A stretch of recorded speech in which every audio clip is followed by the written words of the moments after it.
Things are going very, very well, and I am sitting here waiting for things to crash. And it will. The players are very tired. Let's go and kick some balls.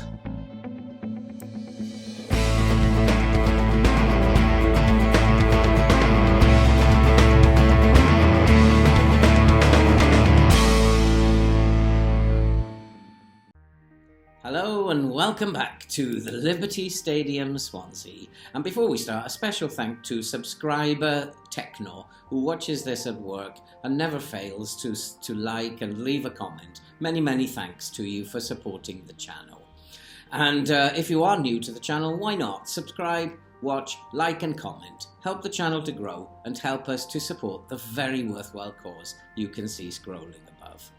And if you have been following along, you'll know it's been a very good season for Swansea, and we are sitting in fourth in the Premier League.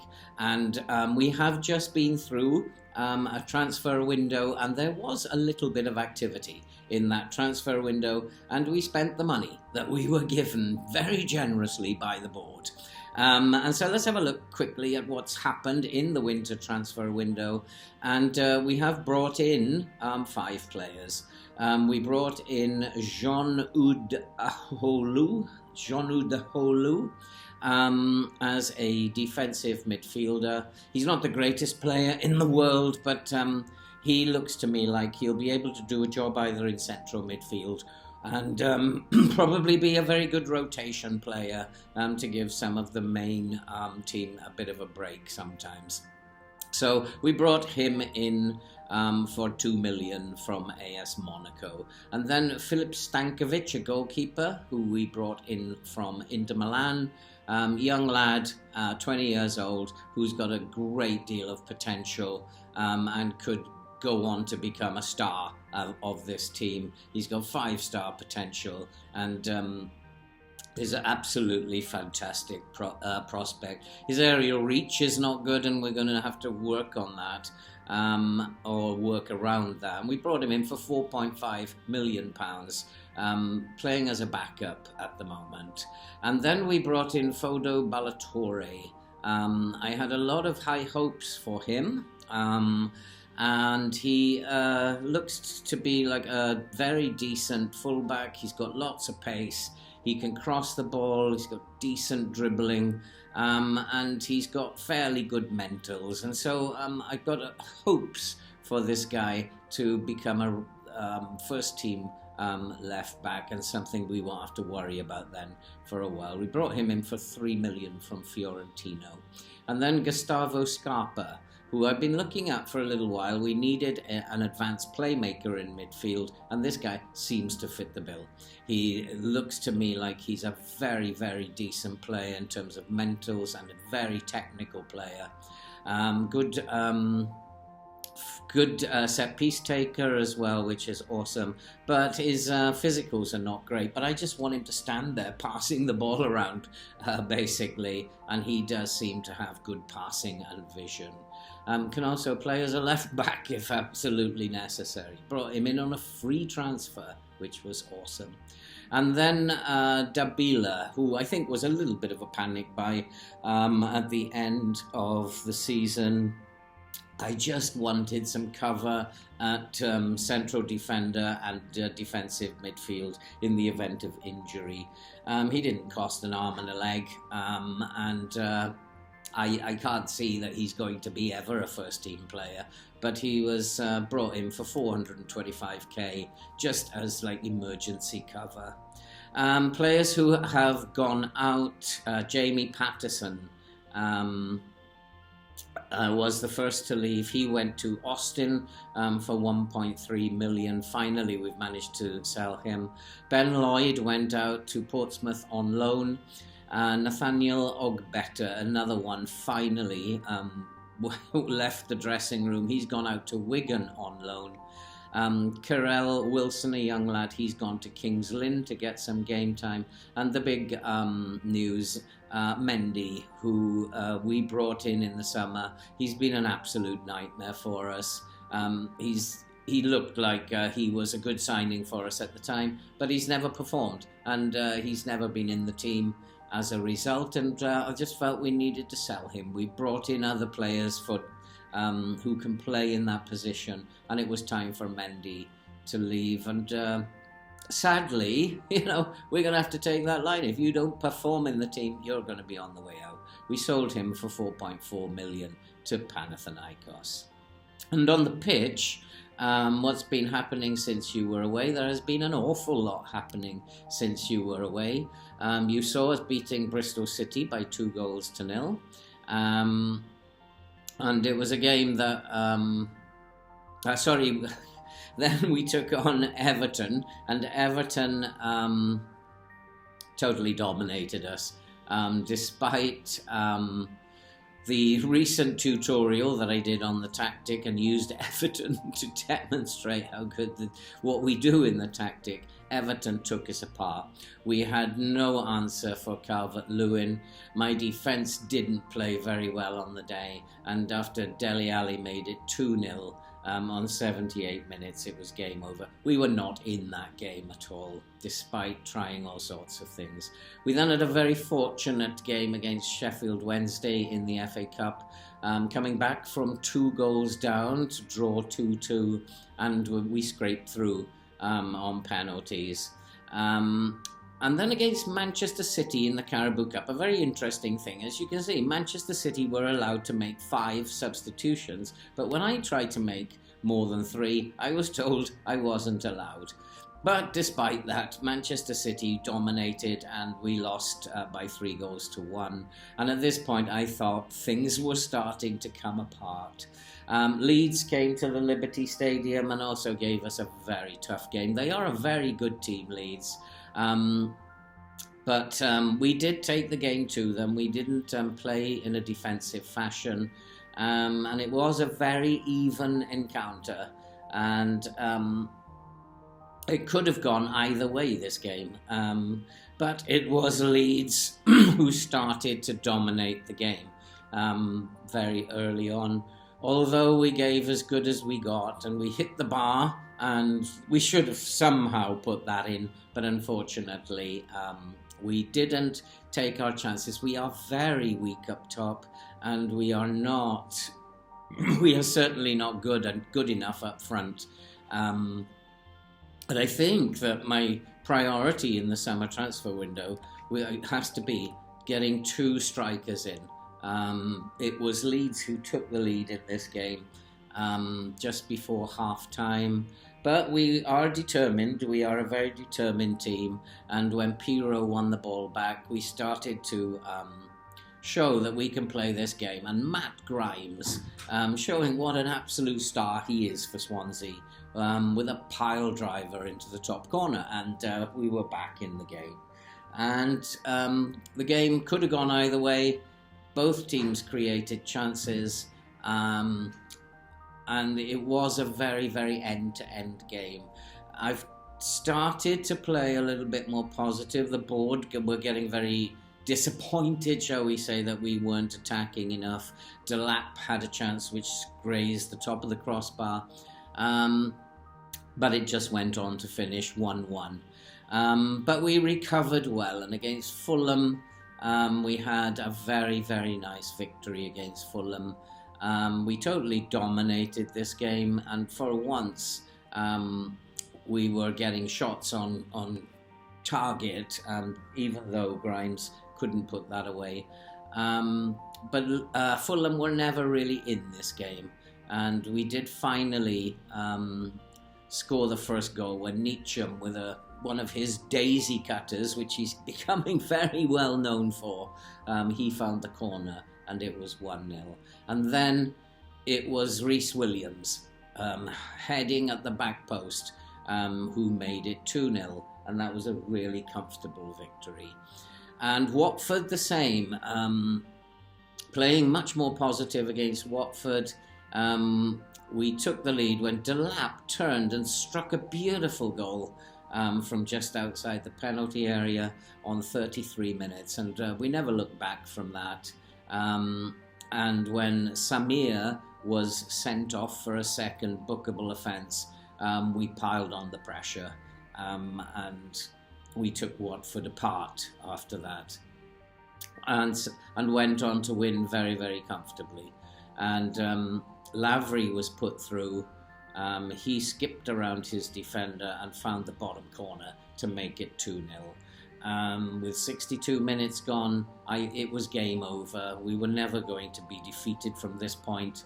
And we did wrap things up when Lavery once again broke the offside trap and rounded the goalkeeper and popped it into the corner. 2 goals for Lavery. I thought, oh, we found a striker, but it was not to be. And against Newcastle, though, another difficult game, we did very, very well. And passing the ball around, and it was Grimes again, who's in the form of his life again. He found the bottom corner from just inside the penalty area. And then Lavery bursting through, flicked the ball inside. Neacham found Delap, and Delap made it 2-0. And Newcastle were dead and buried. And that, although Newcastle did get a goal back in the second half, that was a great result for us. Willock getting a consolation for Newcastle, but we shut the shop and we saw that game out for a very nice 2-1 victory. And so today, for something a little bit different, we're going to focus on the FA Cup, just to de-stress a little from the Premier League, and we're going to have a look at how we get on against Stoke in the 4th round of the FA Cup. And for Stoke, we're not going to make too many changes because we don't have another game until next week. And so we're going to play Stankovic, getting his first appearance for the club in goal, Foyeda, Williams, House and Bellatore, Downs, Magyar, Scarpa and Aholu, and Delap and Lavery will play up front. And this Stoke from the Championship, although they are doing very, very well in the Championship, and we can't take them too lightly, this is a game that we should be winning quite comfortably. But we'll have to see how this works out. The board want us to play attacking football, and in this game, that's what we're going to do. And we will see how the game pans out. And so far, after 7 minutes, very little has happened. We are dominating possession using the new style of play. We should be against Stoke dominating possession. But, Stoke are a good team, and I'm not taking this too lightly. As Stoke look to pass it around. Allen, who's a danger for Stoke, and that's a ball over the top. And Campbell is in. Can he score? And that's a great save by Fisher. And that is an indication that we have to take this game very, very seriously. We should win and we should attack them, but I don't like these, what I call banana skin games. I think that they are very, very dangerous. And it is Stoke who've picked up the ball again. They're looking for that long ball forward again, but Rhys Williams collects that very easily and brings it forward. He's looking inside from Magyar. Scarpa feeds into Delap, and Delap to Lavery. And Lavery, well, that should have been 1-0. There is no excuse for that. And that is another indicator that in terms of strikers, we are totally lacking up there. Pirro is not the man. I think he might be sold in the summer transfer window. And the two loanees, Delap and Guillan, really haven't cut it.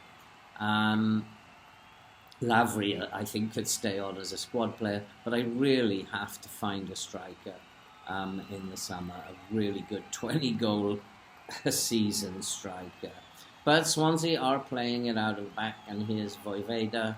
He finds Rhys Williams. Williams into Gustavo, what's his name? Gustavo Scarpa, who's playing his first game for the club in central midfield as the attacking playmaker. I want to see, can he create chances? He's created one very good chance for Lavery already, as Delap fires the ball into the box, and Shane Lavery couldn't miss that. I'd have been very annoyed if he missed that one. But what a ball into the box from Delap. at speed along the ground, and that was impossible for the Stoke defence to deal with. Delap turned, he found Vojvoda, and what a cross that was, and right on Lavery's toe, and if he'd missed that, I'd have been very cross, but what a finish into the near post. And so 35 minutes gone, we are ahead. It's Swansea 1, Stoke 0. I'm just going to tighten up the midfield a little bit. I want to stop them spraying those long passes over the top. Scarpa finds Torre, who settled into the team very, very well. He's involved again. Here's Magyar looks for Scarpa to Lavery into Torre. Can Torre get his first goal? And that was a dreadful shot. And way wide of the post. But he looks like a very decent attacking threat, but just needs to work on his finishing a little bit. But at half-time, it is Swansea 1, Stoke 0, and we just need to keep going, keep building momentum, keep trying to add to the scoreline, and hopefully we will do that very soon. That's a long kick by Fisher, but picked up by Smith for Stoke very easily.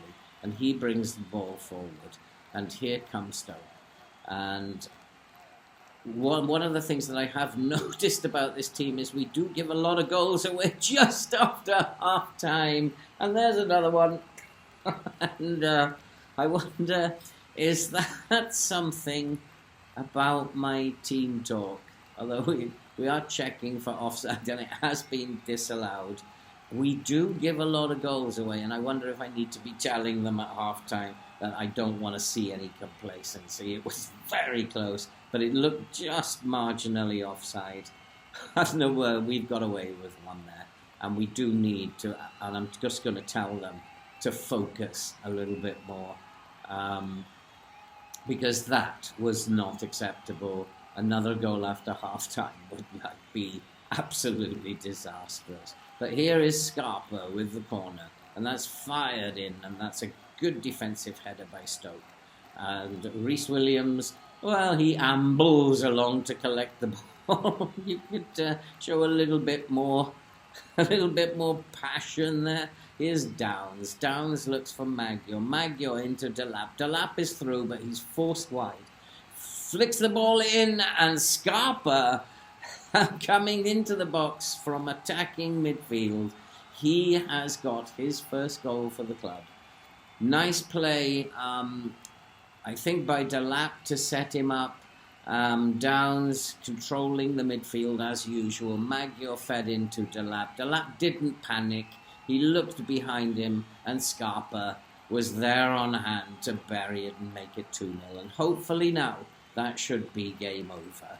Swansea 2, Stoke 0. We are into the next round of the FA Cup, barring an absolute disaster. But it's Swansea again on the ball as Torre makes an error, and Stoke pick up the ball, and here they come forward. But they are being forced back. Allen, who's a danger in midfield, he looks over the top, and there is that ball over the top, and this time Keshi Anderson has made it Swansea 2, Stoke 1. They are checking VAR again,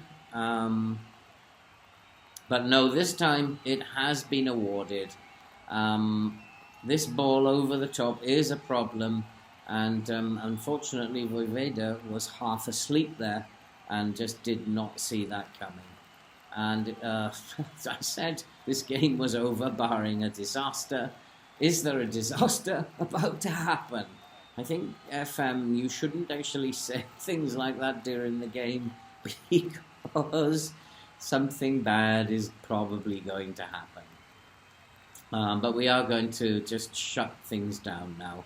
We're going to go into defensive mode, try to shut things down and take this scoreline. Will be good enough. All we have to do is get through to the next round, and we'll have satisfied the board. And there we are. It is game over. A game we've dominated, but once again the scoreline doesn't reflect that, and they really need to do better. But sometimes I forget myself. We are not a great football team, and we are favourites almost to be relegated. We're predicted to be in 19th spot, and I do forget that sometimes. Arsenal have beaten Leicester by 4-1 in the Premier League to strengthen their position. And I'm going to play through February now and probably come back after the FA Cup 5th round for the home game against Aston Villa. I do sense the players are getting tired and trouble may be ahead.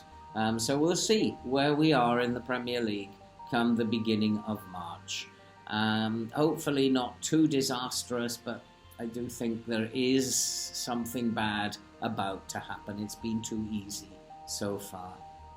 And that's it for this video. If you are new here, then subscribe, watch, like and comment. Help the channel to grow. Help us to support the very worthwhile cause you can see scrolling above. And all that remains to be said now is we'll see you at the beginning of March for the Aston Villa game.